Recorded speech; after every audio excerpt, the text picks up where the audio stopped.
hi friends सकाल सकाल गाड़ी निये बेरिए पड़ेছি ন্যাচারাল बीचर उद्देश्य और এই যে সামনে বাবা পেছনে জিজু অরিন্দ্রজিৎ আর বানি আমি বসে গেছি দিদি আর কাকু কাকিমা পেছনে বসছেন কাকুর পায়ে লেগেছে একটু চোট আর এখানে কোরালসের জন্য না খালি পায়ে হাঁটাটা খুব মুশকিল বা জুতো পরেও হাঁটাটা খুবই মুশকিল একটু দেখে শুনে হাঁটতে হবে আর এই যে বিচটা দেখলে এটা ন্যাচারালি তৈরি হয়েছে কেউ তৈরি করে দেয়নি মানে এটা ম্যান মেড নয় এটা ন্যাচারালি তৈরি হয়েছে আর এখানে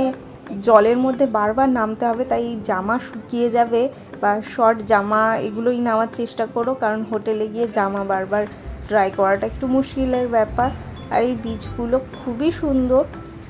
আমি তো সুযোগের সৎ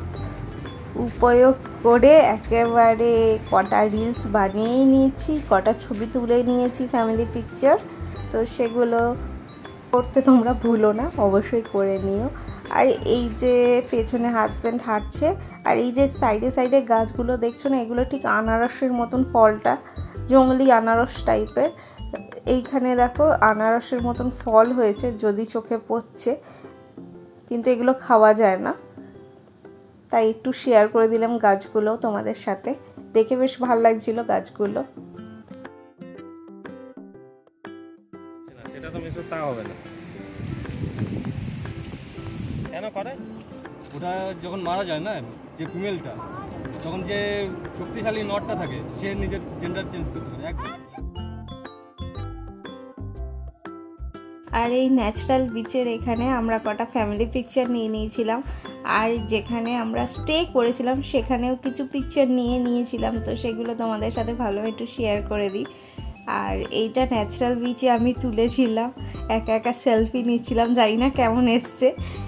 ভাবলাম শেয়ার না করলে কেমন হয় তাই শেয়ার করে দিলাম তোমাদের সাথে ছবিগুলো সব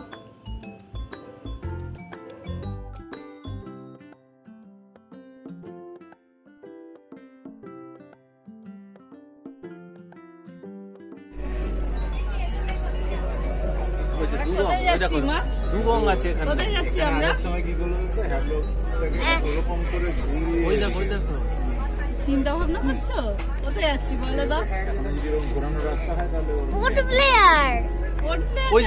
এরপরে আমরা চলে গেছিলাম সেলুলার জেলে এখানে না ভিডিওগ্রাফি বারণ ছিল বলে আমরা করিনি পার্কে কিছুক্ষণ ওয়েট করে আমাদের শোয়ের টাইম হওয়াতে আমরা ঢুকে গিয়েছিলাম